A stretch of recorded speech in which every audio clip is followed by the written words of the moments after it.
How's it, everyone? Hope you're having an amazing day. Welcome to How's It Cousins, the podcast where we take a look at the unique people of the world, interesting things they do. We talk about them. We try to relate to them, tell a good story. Hopefully, we can help you, the audience, join in with us and have a great time. On this week's episode, Evolution Championship Fighting Game Series, the biggest fighting game tournament of the year, is upon us soon. So we wanted to take a look at a game that we haven't talked about too much on the show. And one of the biggest personalities previously notable in this game, maybe not as much anymore, but someone who is near and dear to our hearts and our entertainment value. And we are talking about Super Smash Brothers and Gonzalo Zero Barrios. How's it, Chris? Are you talking about Zero? Yo, I'm down to talk about Zero. Let's do this. Aloha, Alvin. Welcome to the Super Smash Brothers and Zero podcast. Yeah, man. I'm always down to talk to you. It's always fun. Let's do it. Before we get started, I want to remind everyone that we are broadcasting this live at twitch.tv/howsitnetwork. If you want to jump in, join in our chat, participate in the show, have at it. Follow us on social media so you know when we're going to be recording, when we're going to go live, so you can check us out anytime. We're going to air this on all the popular podcast services and on YouTube. So if you want to listen to it on iTunes or Google Play or anything like that, check this out in a week or so. Alvin, anything you want to plug before we get started? Yes, my name is Aloha Alvin, and I'm working on a very big project. I'm gonna make announcements and whatnot on alohalvin.com.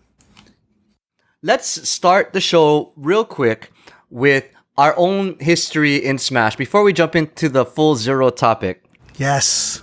I've been playing Smash since it first came out, N64. I think that I spent the most Smash time, though, on the GameCube with Super Smash Bros. Melee.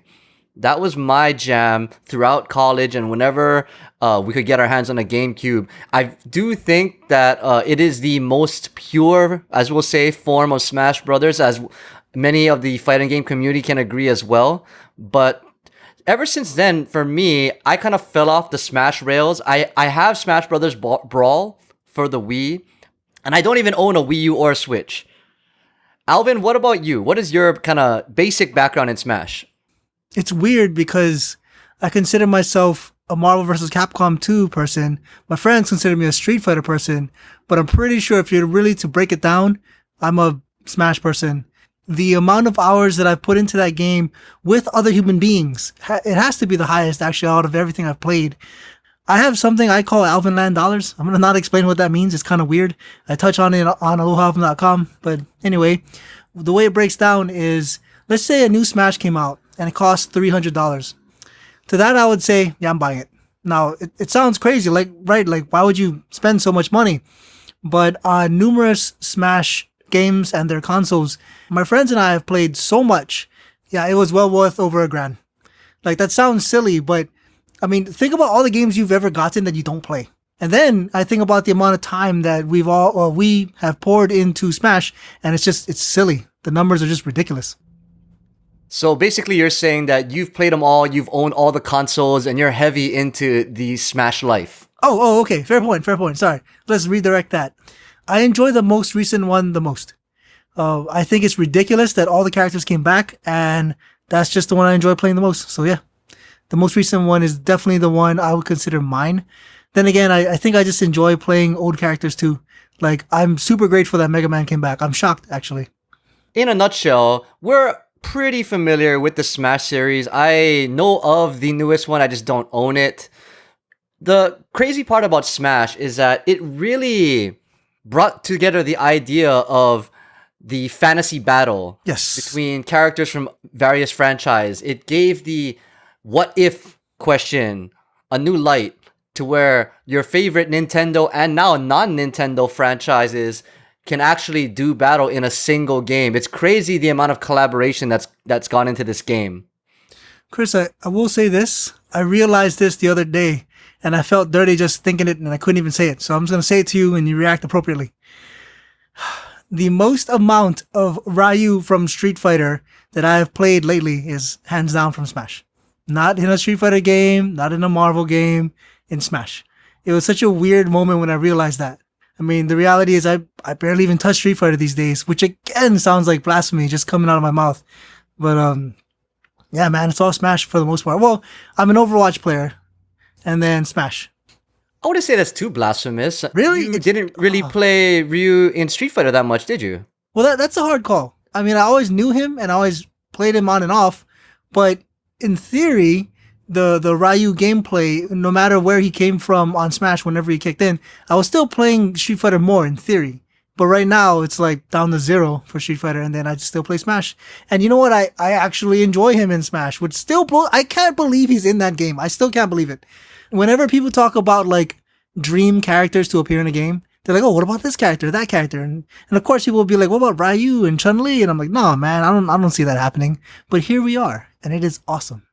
The other part about Smash is that not only is it a collaborative, everybody's here game, it's also really tight mechanically. Yes. While still being very accessible to anybody. So the control system is super easy to pick up, but the mechanics are so intricate that becoming a master is crazy hard to do, and their skill ceilings are super high. For the longest time when I played Smash, I was dashing the way I learned in Street Fighter, as well as Marvel, as well as some like Neo Geo games. I would tap forward twice. And I forgot when I learned, it was only once that it just blew my mind. It was such a known thing in all fighting games for me that dashing was a double tap. And then playing Smash, I'm like, man, these are simple controls. Everything is simplified, but there's still depth to it. You know, when my friends and I try to beat each other with the most kills, etc., we are definitely playing to win, and there's definitely strategy to it. So it's pretty awesome. So I bring up competitive Smash because, like I started the show off with, Evolution is happening soon. And of course, for the last number of years, there has been a Smash game at Evolution. In fact, most years there have been 2 Smash games at Evolution. I'm actually willing to say that last year was the first year that Brawl was not there. Oh, I'm not sure. I mean, sorry, not Brawl, Melee. Right. I'm not sure that's possible though. Yeah. That game had a long run. I mean, even, I don't know if you've ever heard of Project M. Do you know what that is? Yes, I'm very familiar with Project M. Oh, have you played it? I've never played it. Yeah. Oh, cool. I've played it. Even the offshoot of Melee was huge, which is awesome. Like, still blows my mind. Yeah. Oh, fascinating, man. I didn't know that. Did you like it? What, Project M? Yeah. Yeah, I mean, I can't say I played much of it, but I've played it. Okay. Oh, fascinating. Okay, cool. I've seen it. I've considered playing it, but never have. My friends didn't ever get into it, so I never did either. For those that are not quite in the loop of the Smash modding, Project M is a mod of Smash Brothers Brawl, which ties in the Smash Brothers Melee mechanics into the game. So all the technical things that went into Melee that got taken out in Brawl to make it more user-friendly, the community has modded them back into a port of Brawl. I will say I am impressed by the Smash community. Not all the time. I'm sure every community has their ups and downs. But one thing that really impressed me, I forgot what it was called, but essentially like, let's say, okay, so you have a joystick, like Atari joystick or like Street Fighter joystick, pretty clear what that is in the mind. But then say you play on keyboard, right? So you're walking with quote unquote WASD. So there's ways to put a keyboard onto a joystick. You know, there's a way to mod it together where you're essentially moving a physical stick. Are you familiar with a specialized Smash controller or whatever that's just flat? Totally flat. Up is a button, down is a button, left is a button, right is a button. Yeah, totally flat. There's no stick, there's no pad. It's not even right bumper, left bumper. Yeah, I forgot what it's called. There's a special name for that. Do you know what that is? Is it shaped like a joystick or No. a fighter stick? It's just buttons instead of stick? Like a Street Fighter cabinet. It's just flat, but no stick. Well, yeah. So it's shaped like any other fighter stick that people carry around, right? Oh, like that. Yeah. Yeah, I'm familiar with it. I don't remember the name, but I don't think it's Smash exclusive or anything like that. A lot of people use it for other games too. Okay, see, I didn't know that. Oh, you know more than I do then. I only saw it introduced for Smash, and I was like, oh, that's really fascinating. I guess because the inputs when you're moving at pro level are so fast that it helped them dramatically to get more accurate movements. Yeah, but I've never played on one. I know that I can do combos on keyboard, so I imagine that thing would be amazing. But I've never... Have you played on that? Nope. Okay, cool. I never got into that type of controller for Smash. In fact, I was gonna bring up that the one that feels the best to me is the one that still is the best for many people, and that's the GameCube controller. Oh man, okay, I'm gonna say this to you, and hopefully I offend people because I think it's hilarious when I do. In this case, I used to play on nunchucks. I'm not even exaggerating. I don't know if that blows your mind, but No, I've played on nunchucks on the Wii. I'm just saying, okay, if I had nice. to pick one, the Yes. best one, I think the GameCube controller is actually the best one. I always adapt to whatever I'm playing on. I don't know if I have a favorite one at this point because there's so many. But no, the reason why I mention it is my friends who I play against are like, "How do you do that?" Like they seem confused, and I'm like, "I don't know. It's the same thing, isn't it?" But for some people, yeah, it's like you hand me the GameCube controller or I'm not playing. Like that's how bad it is for some. So I applaud you for being, yeah, exactly, right? That's how I feel too. I'm surprised to hear that. Like, I'll put it to you this way. When a new Smash comes out, I've heard commentary like, well, can I use my favorite controller on it? It's like, wow. So, okay, no, I applaud you, man. I feel like most people shouldn't be so stuck on controllers. For me, the equivalent would be someone was playing Street Fighter 4 on stick, like the analog stick for an Xbox. I can't do it. I tried it. It feels super weird. I'm D-pad all the way. So if you can do that, man, I applaud you. I'm not good enough to say that I'm D-pad all the way or anything. I just the GameCube controller just feels good. It looks Okay. super weird. It just feels good to play on. Oh, cool. Nice, nice. The triggers of the GameCube controller were always too deep for me. I always felt weird on those. Yeah, they had that crazy analog type feeling to it, like a resistance, like a spring, but for whatever reason, it just feels good. I don't know why. Okay, Maybe cool. it's the way the handles are. Cool. I mean, personally, I think the PS4 controller feels great too, so. For my short PlayStation life, I remember enjoying a third party more than the defaults ever. The D-pads I couldn't get into. It was almost painful to play Guile. It was so weird for me. Talking about competitive Smash, Yes. the first person we'll jump into or lead off with is quite possibly one of the biggest names of all time in the Smash community, I would argue. Gonzalo Barrios goes by the gamertag Zero. Yes. He is the Guinness World Record holder for the number of tournament wins with a 56 win streak in tournament play. He is the EVO champion in 2015, CEO and Apex champion, to name a few, in Super Smash Bros. For Wii U. Definitely of that time, and by that I mean the Wii U Smash, he is probably the best in the world. No, I totally agree. I don't know if they have a Hall of Fame, but in my head, he just waltzes right in. Like, he should just be there already. There was an article. So I used to play much more Marvel vs. Capcom 2 and other Marvel things. And I remember reading an article and it said Justin Wong, right? Like Super Beast wins everything all the time. And then the article essentially continues to say what you said, which is there's a guy who's actually a Guinness holder. And then I remember reading it like, oh, that's ridiculous. I think that's how I was first introduced to Zero. And yeah, I don't think anyone's going to ever beat that streak. I mean, I know, right? Never say never, but holy crap, that's a lot of wins. And it's not even like second place. You know, like top 8 over and over is already impressive. But first place over and over and over is just insane. I love that. It's super impressive.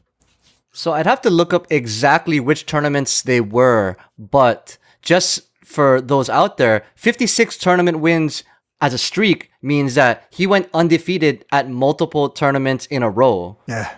Just to clarify. I remember watching this thing about Zero, and he, if I remember correctly, like Justin Wong, started quite young. And it was that thing where, like Justin Wong, he would just go to different tournaments, which is actually pretty cool. I know that NCR, North Cal Regionals, certainly sounds like the best players in California.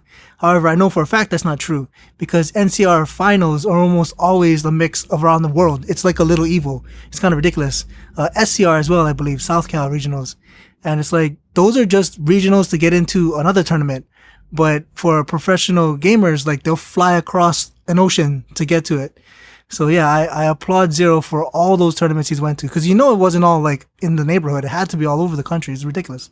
Definitely. But the reason why these guys go is that these tournaments have pretty large payouts in the end for those that win or place. Yes.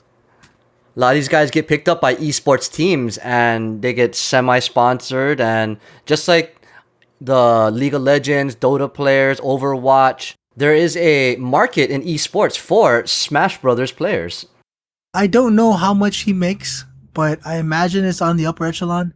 Because I will say this, his channel is the only YouTube channel I follow. He's an entertaining guy, you know, seems like a good guy too, which is really nice. I am happy for him. Sometimes there's villains in the community, which, by the way, he has been a villain in the community, which to me is silly. But I love that he's making money and he's doing well. Real quick, regarding the villain thing, I think he talked about that once in like an interview. Essentially, whenever Zero's playing, other people are like, is this guy going to beat Zero? Is this going to be the day? You know, that kind of thing.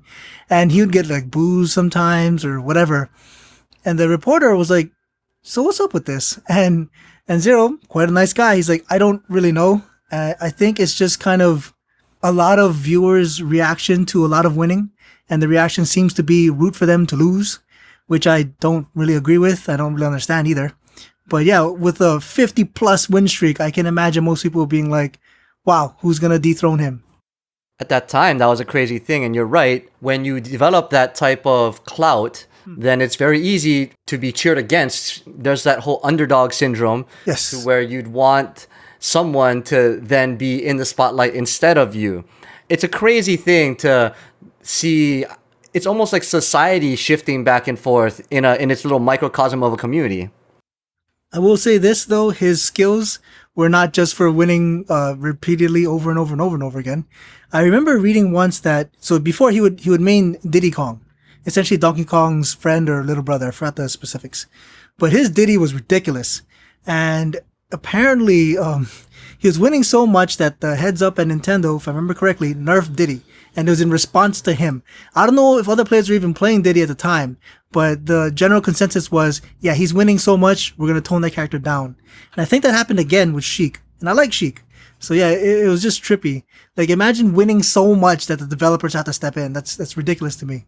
See, here's the thing. I heard about that too, but from what I read back then, and this was only a few years ago, Diddy Kong was just broken, period. It wasn't just because of Zero. Well, okay. My friends, they are very, very, very big on tier lists. I've been accused many times of playing characters that are super high on the tier list over and over again. And I'm like, you know what? I play who I play, honestly. So for this particular part of the story, I will say I mained Meta Knight. You know, Meta Knight was the monster and everyone hated him. He was just so broken, blah, blah, blah. And I think the first time I played Meta Knight, I just remember thinking, one, hey, he's got a sword. Two, ooh, bat wings. It's like Batman flying around. So I played him. And my friends, of course, are like, well, you're just winning because you're playing the high tier guy. And I'm like, guys, I'm really not. I just picked whoever. And I will say this is not Smash, but everyone called it Smash, or at least in the people I know, the Sony Smash. I don't know if you ever played that game, the All-Stars. PlayStation All-Stars Battle Royale. Yes.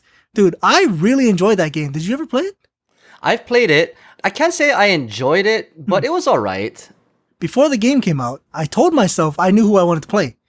And my friends are like, oh crap, you don't pick the broken one. I'm like, the game's not even out. I don't know who's broken. So for the record, my friend did. One of my friends, he goes by, I'm going to call him the Rat.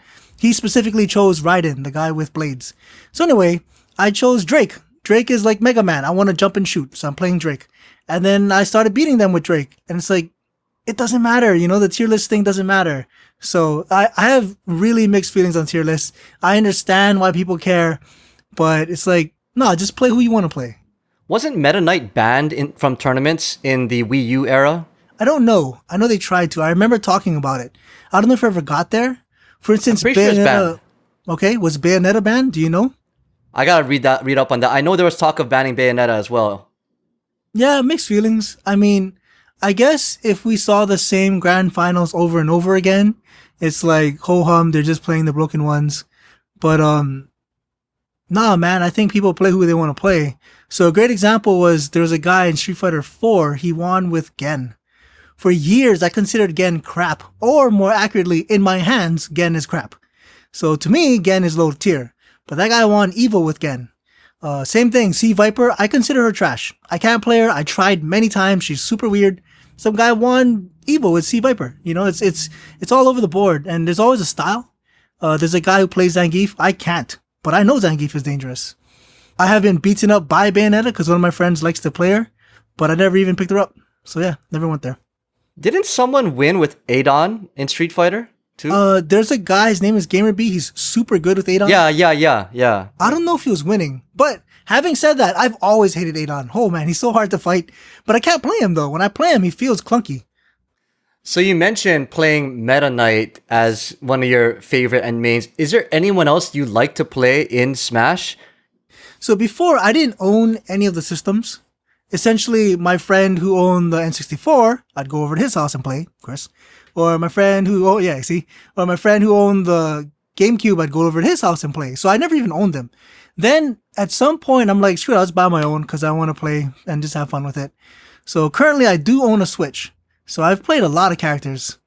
Right now, I think my most enjoyable character is Rob.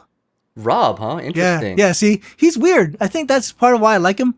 I know literally zero people who play him, like nobody. I'm sure someone out there does, but none of my crew does. So playing him's kind of cool. I was going to go to this point later, but I'll throw it down now for fun. Why not? Chris, who's your favorite? However you want to answer the quote-unquote favorite question. That's a tough one for me. So in N64 days, I played Pikachu. Oh yeah, Pikachu's good. I was a huge Pikachu fan in N64 days. After that, I played Pikachu in Melee as well, but I also messed around with Peach. I was a big Peach fan for a long time. Cool. Also, I am a fan of Ness and Lucas. Nice. Wow, that's quite varied. Okay. I like the kind of weirder playstyles that they bring. And that's kind of it. That's who I'll just play around with anyone really, but those are the ones my go-tos, we'll say. So this is the same group of dudes. They're like, yo, you play Meta Knight, he's broken. I'm like, correct, I do. And then whatever the next system was, I guess it was the handheld, or you could get on handheld. So I had it on DS, and I just started playing different people. Now, at the time, I think there were 52 characters, or maybe like 56. My best character was number 48. And I'll never let them live it down. Every time they talk about tiers, I'm like, man, my best character is 48. DDD. DDD is hands down. He's hands down my killer. If I have any kind of problem, boom, it's time for DDD. I enjoy Rob. I've actually dabbled with a lot of different characters. Oh, also, Bowser Jr. is considered complete trash, apparently. I don't know. I play him. He feels great. I love his moveset. I can't say I kill everybody with him because it's been a while since I played with my friends. But DDD was the nightmare. They just hated him completely. And yeah, he's number 48, on the tier list. So I'm like, whatever. Honestly, right now, there's like 70 characters. If DDD was higher than number 60, I'd be impressed. They do not rank him high, which is dumb. I think he's amazing. Easily my most efficient. I'd have to look at a tier list actually to see what it actually looks like. I forgot Pokemon Trainer. That was another one I really liked. I like Charizard, and I really don't like the other two, but I like Charizard. Yeah, Charizard's fun. Honestly, I just like being a dragon. That's part of it too. I just have fun with it. So yeah, we talk a lot about the engine, or I do anyway. The engine is the purposefully, publicly crafted persona for people to see and associate with you. So Zero, I don't think he has like a Zero doll, although he could. I say all that because he's got a look. I don't know if you've actually seen photos of him or video of him. Yeah. Yeah. And it's just fascinating to me. I think he's just a normal dude who dresses a certain way, but it's so consistent. Like, I feel like if I wanted to be Zero for Halloween, I could. Like he has those certain things. I'd have to like shave my beard a certain way, that kind of thing, wear a scarf or something, I guess. But yeah, it's fascinating to me how unique his look is. I'm pulling up a picture now and I see exactly what you're talking about. Yellow shades, gelled hair and a scarf. Yeah. Okay, I'm with it. It's just interesting. Like, clearly his look. That's all. So yeah, I remember getting a kick out of that when I realized, I'm like, man, that's his look. Well, the question is, if you actually did dress like that, would people in your circle say, hey, you're Zero for Halloween or something like that? Or you're cosplaying Zero? That's exactly right. The sad reality is most people don't know. So that'd be sad. It'd be like an inside joke with myself. I don't think anyone would know. It would just be like, hey, Alvin, are you trying new shades? I'm like, yeah, whatever. I'm trying a scarf too, I guess. Yeah. But I think if I was wandering around evil like that, yeah, I think they would. Wandering on evil, you say. So that leads into a question. Okay. I know you're pretty competitive in games just in general. Yes. Have you ever considered playing Smash competitively, like in a tournament setting, or even attending EVO? One, I would like to go to EVO at some point in my life. Quick aside, semi-aside. Have you been to Madison Square Garden? I've been to New York City, And when I went to New York City, we did not go to Madison Square Garden, so I'm gonna say no. Okay. I have not either. I just know that it's a cool ass place. That's a giant ass place. Did you know that? I'm pretty sure it's evil. Did you know that they can fill that place? They can fill the Mandalay Bay Event Center. There we go. I guess. I don't know all the terms. You probably know better than I do. But it's like the attendance was ridiculous. That's all. I remember hearing that once. I'm like, dude, that's amazing. Anyway, I would like to go at some point. That's not quite on the agenda yet. July is a very busy month in general. Oh yeah, like for instance, I'm working on stuff right now. You know, it's just busy. It's also summer, juggling birthdays and stuff. I'll answer your question a different way. For Smash, have I ever considered it? The answer is no. The sad reality is I am aware of where I am when I play, and I like what I do, and I know my skill level. But I am also aware of tech that I cannot do. I've never spent the time to practice it. I've never done all those things. Having said that, Marvel vs. Capcom 2, every single tech that I am aware of, I have either adapted and made it into a weapon, or I do not use it. Like, I am aware of it, I know how to combat it, or I know how to weaponize it. You know what I mean? Like, I'm familiar with all that stuff. So for MVC2, I will challenge anyone at any time. At this point, I'm sure I'm rusty as hell, but at the time, I certainly thought that. And if you gave me like a day, I'm ready to challenge anyone. I'm not saying I'm going to beat anyone, but like if Justin Wong wanted to play, I'd be like, yes, please. You know, let me clean off my rust. I want to play you. The equivalent, I guess, would be if I saw Daigo and I said, I want to play Street Fighter with you. I'm just wasting both our times. I know I'm not going to win, just like I wouldn't win against Justin either, but it would be a waste of time in Street Fighter. Like I feel that rusty and totally out of it. But in Marvel, I knew all the stuff. I knew the glitches. I knew the matchups. Like, if you name, there's like 56 characters. If you name any 3 character combination, I can tell you who to kill, when to kill them, what order to kill them in, you know, how you should spend your meter and all that stuff. I was really into that game. Smash, nothing like that. There's all kinds of tech I still don't know. There's character-specific things I don't know. One of the things why Diddy got nerfed was if you're holding a banana peel and you jump on a guy, he falls a certain way. He can drop the banana peel. He can do all these tricks. I didn't know any of that. I found that out much later. I've never tried to practice it. Clearly, it's a lethal thing to know, but I've never spent time on it. So what about like local tournaments? Would you not want to try Smash somewhere around here? Maybe. This is a weird thing because I've had people tell me essentially what you told me. Like, dude, you're so hyper competitive. This seems like it would be for you. But the sad reality is I am so hyper competitive. I am like Quagmire golfing in Family Guy. I'm just miserable and I'm not having fun. If it was an MVC2 tournament, maybe. But for Smash, I know I would be way out of my element. If nothing else, it would be like an anthropology kind of thing. I just go there and I see what's up. And it's kind of cool, I guess.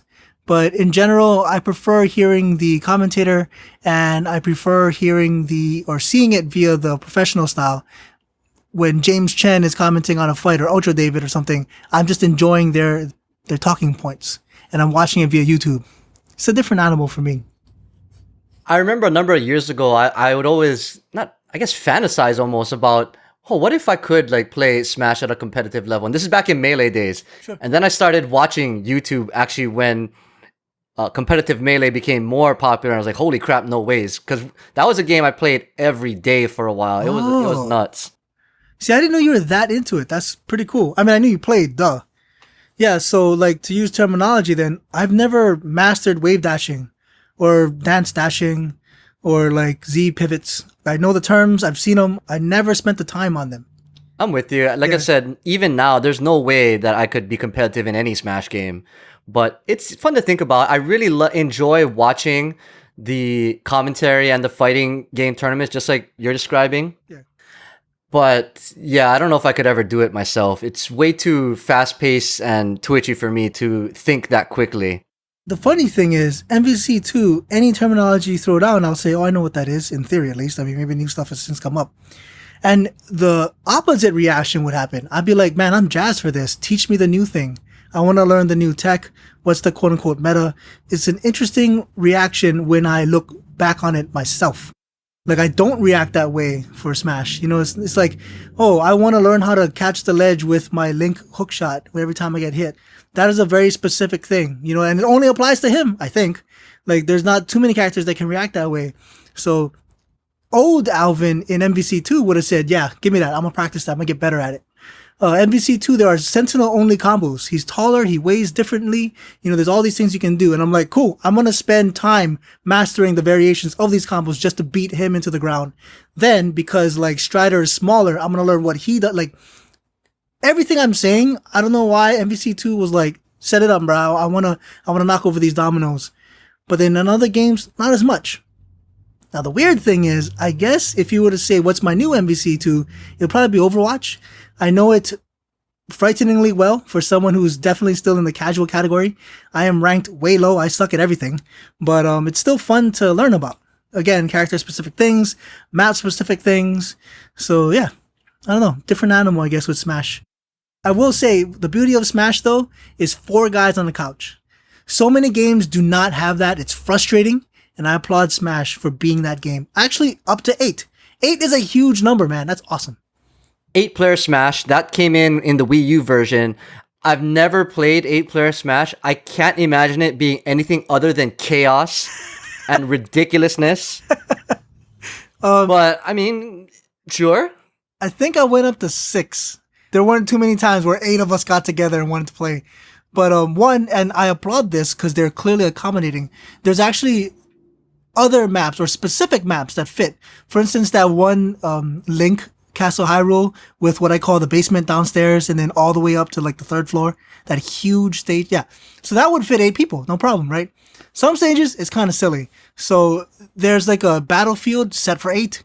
So yeah, it is pretty hectic. It gets pretty crazy. But you know what? The flip side of this equation, regardless of how crazy it is or how crazy it feels, you can do it. And I love that. You can do it. A long time ago, me and my friends, we were playing Street Fighter, and then because there were 4 of us, and someone was like, oh, can we play something else? Or is there a 4-player mode? I'm like, there is a 4-player mode. Certain people in the room were like, you gotta be kidding. I'm like, no, there's actually a 2v2 in Street Fighter EX3. It was ridiculous. It was so much fun. My friend, she was easily the least experienced out of all of us. I had her pick Dawsim and just press kick over and over. So that's her whole strategy, or that was our whole strategy. Just keep pressing kick. I will cover everything else. And then, yeah, we actually beat my other pair of friends. But it was so cool. Having said that, frustratingly, to my knowledge, there is no other Street Fighter where you can do 2v2. And that's sad. I think that is a missed opportunity. I don't know of any other where you can do that. Yeah. So speaking about 4-player Smash, do you have a preferred mode and rule set? It seems like every group of people has their own preferences as to how to set up 4-player Smash. What is yours? So, Alvin specific. Every time, no items. Items are very annoying to me. No one I know agrees to that, so I just deal with items, whatever. It's fine. I'll deal with it. I remember, because again, I didn't have any time to practice. When I would play before with items, I remember picking up items by accident because I just wasn't used to it. So eventually, I just started practicing and I got better at it. But for the most part, I like making it pure, like Street Fighter. 1v1, flat ground.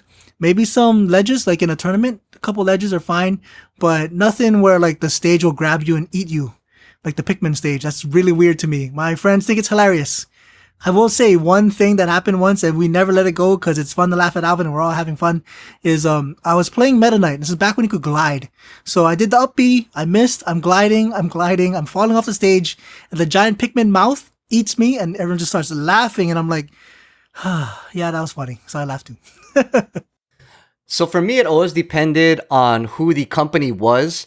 Just in general, I'm perfectly fine going timed 5 minutes, items on, random stage, and just having fun. Nice. But like I mentioned, for that run of playing Smash Melee every single day, we'd stay up super late at night to 2, 3, 4 in the morning playing 5 stock, Final Destination, all items off, 4-player Smash, and it was nuts. Oh, 4. Interesting. Nice. I thought you were going to say you guys round robin 1-on-1. But okay, interesting. We didn't want anyone staying on the side. You know what? That exact logic is why I prefer time. I have found frustratingly, because I like to play aggro. I'm in it. I enjoy the fight. I have found that when you play stock in a group, the dude who is on the side chilling very often does pretty good. And I'm like, you know what? I feel like I'm being punished for actually playing the game. So generally, I prefer time. Even though every tournament ever is stocks. Well, like I said, generally I prefer time too, but for that one specific setup, we played stock. That's cool.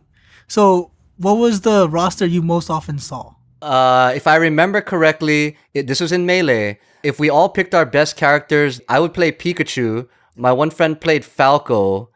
Another guy played Samus. Oh, wow. And I think the last one was Link, if I remember correctly. Or Captain Falcon. Mm-mm. But there's definitely always a Samus, a Pikachu, and a Falco in there. Nice. I will say, hands down, that in my hands, Samus is awkward and slow and clumsy, but I will never dump on that character because I have totally been spanked by Samus. So yeah, it's styles, you know? Like, I don't know if you ever picked up Samus. She feels nothing like the other characters as far as I'm concerned. Oh, all the way up through Smash Brothers Brawl, I've tried everyone. Oh, nice. Okay. Prior to owning the game, I never had that privilege. I just played certain characters that I thought I would like. That's pretty much how Meta Knight happened. But yeah, that's how it happened on DDD, which in retrospect, I never would have chosen him if I didn't own the game. Well, now that you own the game, you've tried everyone, right? Yeah, for the most part. DDD is hands down my killer. Having said that, Bowser, fun to play. I was having fun with Link. Oh, Link is surprisingly well-rounded. I never played Link before. I had a friend that played him, so I didn't bother. Actually, that is something I'd like to ask random people. So if you're hearing this, throw it in the comments or whatever. Do you have any overlap in your crew? So by that I mean, I played DDD, no one else did. I actually really like Kirby, but we had a Kirby guy, so I didn't play Kirby, no one else did. And I used to tell them, like, bro, I can play Meta Knight, you can play Meta Knight, but it never coalesced, like, ever. For whatever reason, it's like an unwritten rule. If some guy plays that character, you stay off of it. That's the same for you? I don't know if it's a rule per se, but it kind of worked out that way. So maybe if I had played with people that where there was more conflict of character interest, then I would have seen it more. But we all just kind of prefer different styles, so it worked out well. Okay, fair enough. I'm pretty sure every character in Smash right now has 8 colors. So in theory, any group could. Well, I mean, we would do that, but it'd be silly, you know, like everyone play 8 Olimar because they're just fooling around. I'm surprised there's no overlap because, like, in the fighting game community, dude, there's totally overlap. If Daigo is playing Ryu, the other guy plays Ryu, they're just gonna mirror match it. But for whatever reason, I do feel like in Smash, every time I talk to someone about it, it does seem like that there's no overlap. Well, the difference is in competitive Smash, and when you're talking about tournaments and money, you're going to play your best character no matter who the other guy's playing, unless you can create a different type of matchup.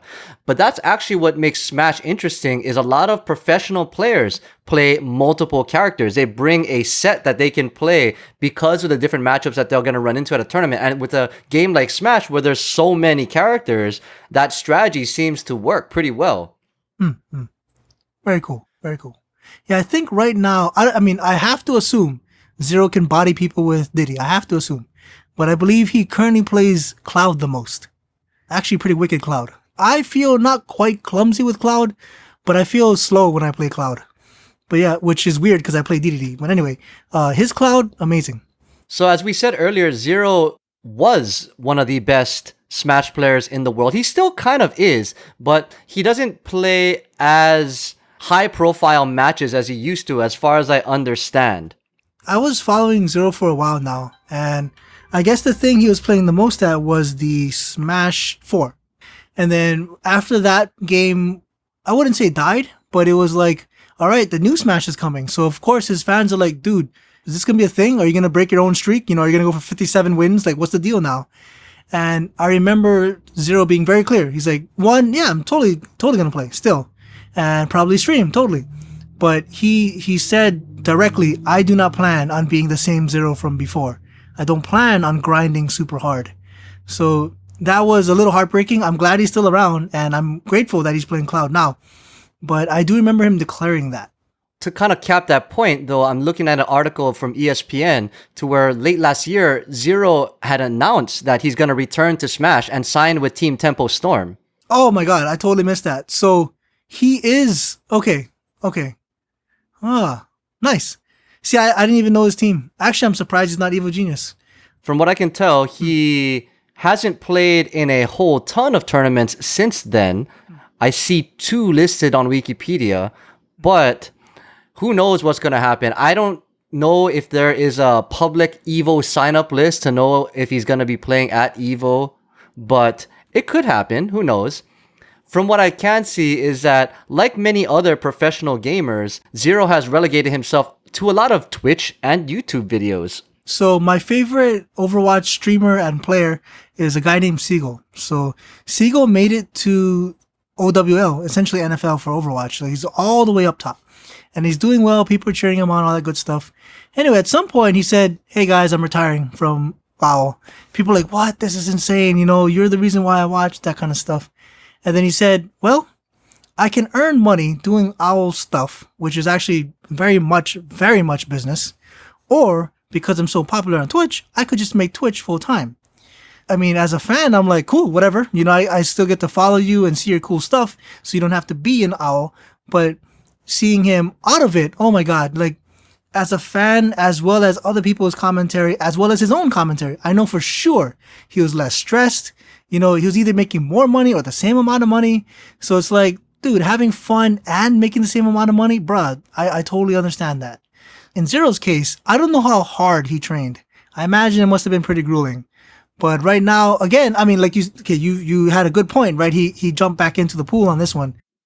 I've read articles about how other esports teams train, like the League of Legends or Dota 2. They have a lot of their players living in the same house, constantly playing almost every day of the week. The practice setup for gaming is kind of intense. But I'm looking at Zero's Twitch channel page right now, and according to his Twitch schedule, he streams 6 days a week. My only theory then was because he did walk away. Someone said, "Zero, we want you." And he said, "I don't know." And then they said, "We will accommodate your Twitch." And then he said, "Okay." I don't know how it would have went down if someone offered him to join their team, but they also said, "You're done with all that stuff. You focus only on this." Then who knows? Because Siegel isn't the only one. You know, there's other people who stream and do well in Overwatch that they said, "I'm going to pass in the OWL thing. I'm going to do my own thing." So I am surprised to hear 6 days. That's a lot of days.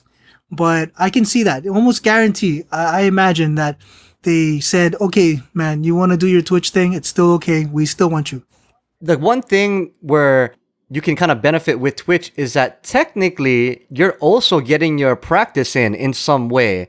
In this specific case, I think you'd have to have some type of deal with your esports partner or sponsor to where you can still continue to use your own Twitch revenue for yourself. Now, I don't know if the esports team takes a cut of the Twitch revenue as well. Right. Maybe they do, because a lot of their logos and stuff are plastered all over his page.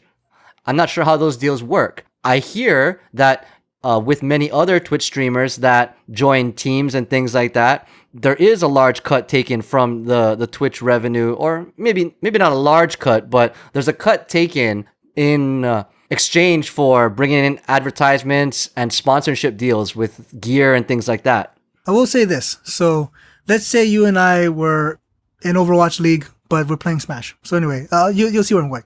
Clearly, you main Pikachu, I main DDD, no problem. So when we scrim together or whatever, you pick your character and I pick mine. We're living in the same house, we're playing together. But then later on, we're like, "Yo, it's time to go on Twitch, man. I want to do this." I know for some Overwatch players, because I've heard this before. So again, DDD is my killer, right?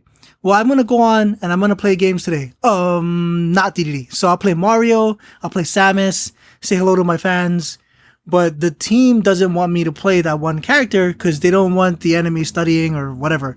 I've heard that before. Another example too would be like, I know Siegel because of his Genji play, which is like a cybernetic ninja. And then he wasn't Genji for a lot of the tournaments. You know, whatever they needed, he'd play, of course, which is good. He's a team player. But after a while, he was like a beastly diva player, someone else. So then it's like, oh, you know, it's interesting how that breaks down, like the character choice and stuff like that. So in a way, definitely still streaming. But like, I don't know what Zero would show of his Cloud if he were playing. Maybe there is no Cloud, or maybe he's playing a different style of Cloud. I don't know, like, if there's any kind of agreement for that. Because I know in Overwatch League, there is some of that. If you were to play a game and then stream it, you can do that, no problem.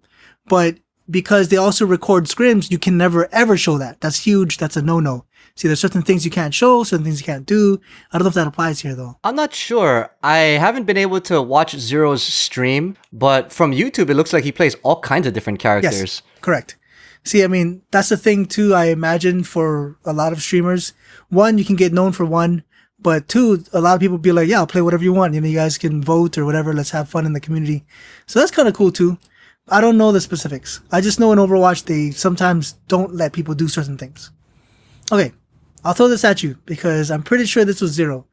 So there was a guy who I don't remember, different guy. He was playing some FPS a lot. Like he was literally one of the world's best, if not the world's best in whatever game that was. Then one day he announced he was retiring and everyone's like, this is ridiculous. No, you can't go. And then the guy's like, guys, this is my hand or my arm. And they showed a photo and he was like, my doctor said I need to stop. Like I'm going to lose my arm if I keep playing. And I guess they practiced so much that it was physically debilitating. Like, holy smokes, that's a lot. I'll ask you this. Time travel back to the Chris that played a whole lot of Melee. If you got an injury, would you be like, you know what, it's cool, man. I'm going to work through this. I'm going to go through rehab. Or is it like, I'm going to dial it back? If it was because of the game, no way. I'm going to dial it back. That's crazy. Okay. I don't know. It varies. Some people, yeah. Okay. Cool. I believe Zero, I forgot what his story was. He was describing it one day. But essentially holding the controller and then doing a certain thing would be like a sharp spike in pain. And that was his first walking away. I don't know if it was a retirement, quote unquote. He's like, I need some time away. Came back, super beast mode, because he is a beast. So, hey, that's great. But yeah, that's spooky. So I cannot speak on Zero because I don't know, but I do know this for Overwatch. So my question to you is, how many hours a day do you think an average Overwatch pro plays? Overwatch Pro, like for practice and things like that? Everything. Yeah, whatever normal is. Well, from what I read at a previous article for League of Legends, I'm pretty sure it's at least like 9. Yeah, it's something crazy. It's I think 10 is quote unquote the average. I remember one time because I was watching something on like, hey, how do I improve? Help me out, you know? And then the guy, he's talking on the YouTube channel and he says, you need to play like 14 hours a day. And the response was like, that's insane. How can that be? And he goes, well, because they're better than you and they play 10 a day. So you need to catch up. And I was like, wow, that's a lot. I will tell you this. I have played 10-hour days of video games. Actually, maybe not 10, but I have spent chunks of my day before. That's been a thing. But one, my chunk would be like, I don't know, 5 hours, maybe 7 or something. Then two, I would not be gaming the next day. Like, no. Like, I had my fill. I'm going to take a break. I can't imagine 10 hours and then the next day, let's do it again, another 10. And then every day. What's the longest session you've had, man? Gaming, any kind of game. I've actually spent the most time during my MMO phase. So sure, that makes sense. Final Fantasy 11 ate my life for a little while. So I would say I've probably done at least 8 in a day before doing that. Because of the society we live in now with social media and stuff, you see them, you hear them, they tell you about their day and what it's like. And it's draining. Like, there's a reason why they're being paid. Don't get me wrong. I'm sure some people would argue they're getting paid too much, blah, blah, blah. But it's absolutely work. I mean, if you can get physically injured, oh, bruh, that's a lot of hours. I mean, if you think about it, though, it's a full-time job. So yes, just totally. You know, how we have full-time jobs, you spend at least 8 hours in the office, not to mention if you have a commute. Now, if you're just playing games and you don't have to commute, then spending all of that quote-unquote time that would be relegated to work, if you spend it all working, i.e. playing, then I don't really see a problem with it. I think it's just a lifestyle that you'd have to get used to, just like any other lifestyle in which that's how you make your wage. There was this guy, he was essentially...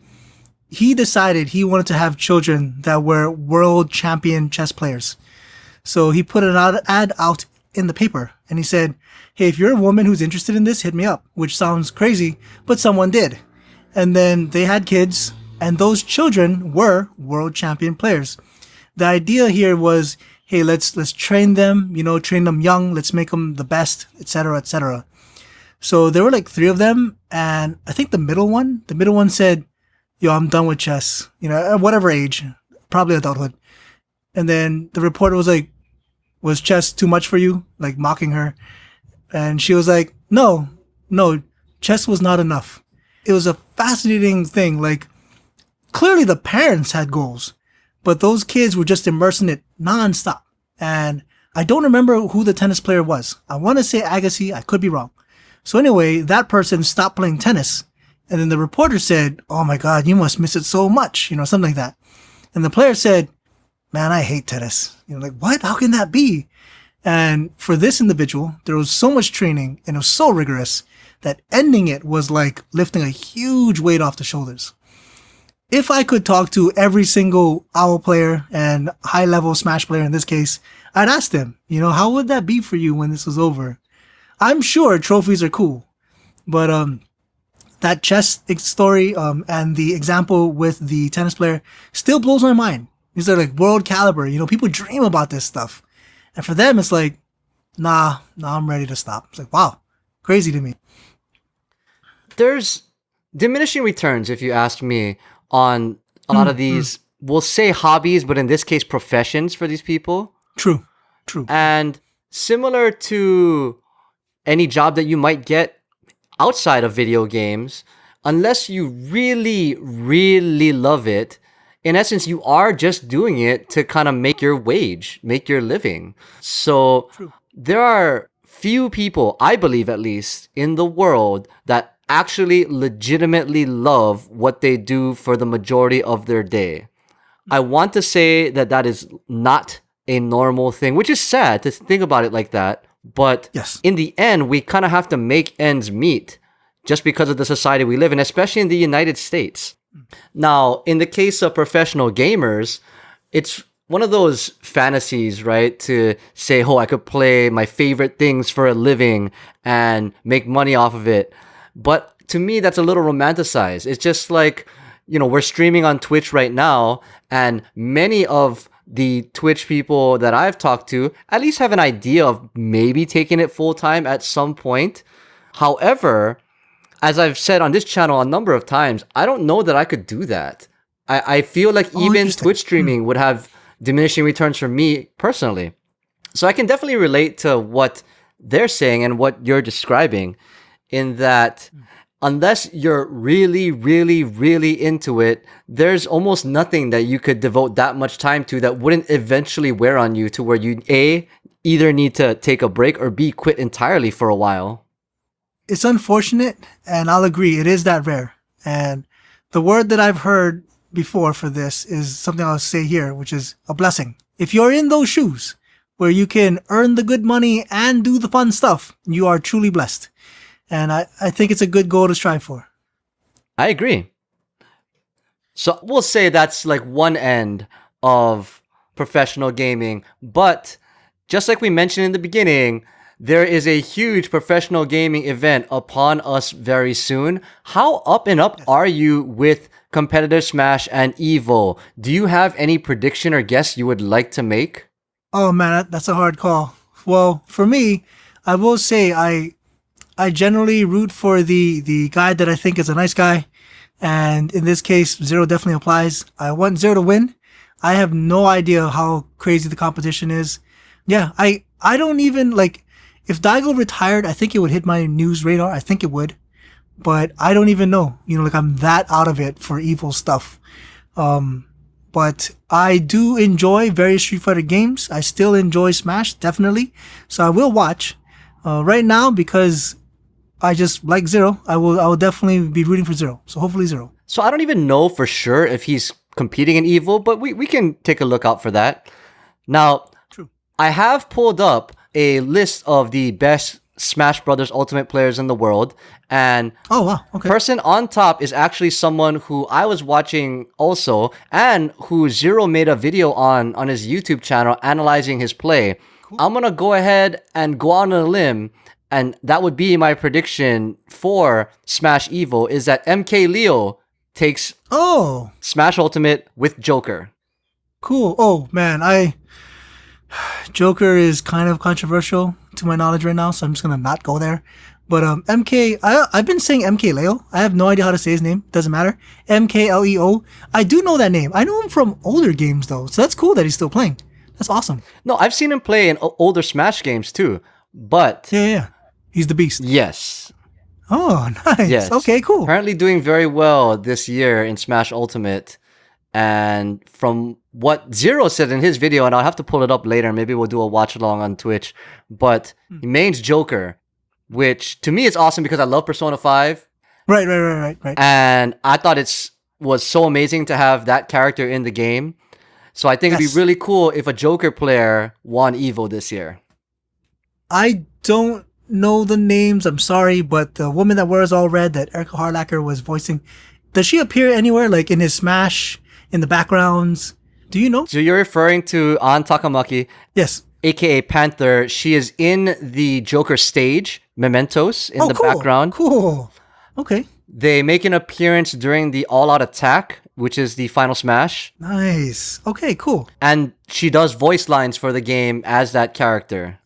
Of course, that's awesome. In fact, it was part of the reveal trailer. A lot of the voice actors from Persona 5 reposted it on Twitter saying, hey, we have to keep this such a secret, but it's super exciting because they had to do voice lines for the actual Joker trailer that they played when they introduced the character. I mean, okay, so like Akuma appeared in Tekken, so all kinds of crossovers happen, but I love that Smash reaches out so far. Sonic, Snake, Joker, ridiculous. I love that Smash does all that. It's awesome. So we're going to add one more asterisk to this just because we just talked about it. But there are 3 more DLC characters coming to Smash. And now we've seen the gamut run with the addition of Joker, Banjo-Kazooie, and the hero from Dragon Quest coming. Oh, Do you have any prediction for the last 3 DLC characters in Smash Ultimate for this season? Oh, jeez. I am not sure. However, I'm going to do quote-unquote a safe bet. And I'll say so let's just go with a male, because I think it'll be male in this case. He will have a sword. I feel like we keep seeing swords. I can't believe, because Dragon Quest, that guy has a sword too, right? Yeah. Yeah, see? I just have to assume actually Cloud has a sword too. Everybody has a sword. So I'm going to say it's a sword user. Honestly, the first one that came to mind was Conan, but that's kind of dated. So I don't know. Okay. I got one. Okay. Sword user. Plus, he's the leader. I'm just going to go wild here. Why not? Leonardo, Ninja Turtle Leonardo. Bring in a Ninja Turtles character into Dude, man, Smash. that'd be awesome. That'd be so awesome. I love Ninja Turtles, so yes. I'm going to go with a kind of fringe character, and I actually forgot the name. I just know he's the guy from Golden Axe. Oh, those guys. Yeah. That's cool. There's been other people that have predicted this, but that's what I think is a good possibility. I will say this because a lot of people do a lot of predictions like we do, and we're having fun with it. But keeping it real, Piranha Plant. I love Piranha Plants. Like, I really, really do. Actually, I really love them. 2, man, I never would have guessed the Piranha Plant was coming. Never, ever, ever would I have guessed that. Yeah, I never would have thought Piranha Plant would have been a thing Never. in Smash, but it's there. Yeah. I think it's awesome. I like its moveset. I think it's animated very well. Speaking of Piranha Plant, I guess I counted wrong. Piranha Plant counts as one of the 6 DLC characters, so there's only 2 more. We shall see. We'll see. Yeah. Well, that is where we're going to end this week's episode. It was great to reminisce about our history with Smash and give our predictions and thoughts on competitive Smash and one of its biggest faces, Zero. If you like what you are listening to, this episode will air on all the popular podcast services, including iTunes, Google Play, Spotify, Stitcher, iHeartRadio, and also be posted to YouTube. We are streaming live at twitch.tv/HowIsItNetwork. So if you want to jump in, join the show, interact with us, feel free to check us out there. If you follow our social media, Facebook, Twitter, Instagram, you'll always know when we're going live, when we're posting videos and podcasts. Check us out there. Keep up with all the latest news. And if you like that Alvin goodness, please visit alohaAlvin.com. I am working on a very, very big project. Please keep checking back. I will make an announcement there as well as here. I write like how I speak. So if you enjoyed me today, I'm sure you enjoy the site. And if you want to see more of my stuff, I'm at How's It Chris. Normally, I'm just posting something about the news of the day, the most funny meme I can find, or maybe cat photos. I don't know. Thank you very much for lending us your beautiful ears. And just remember, it is not goodbye. We shall see you later.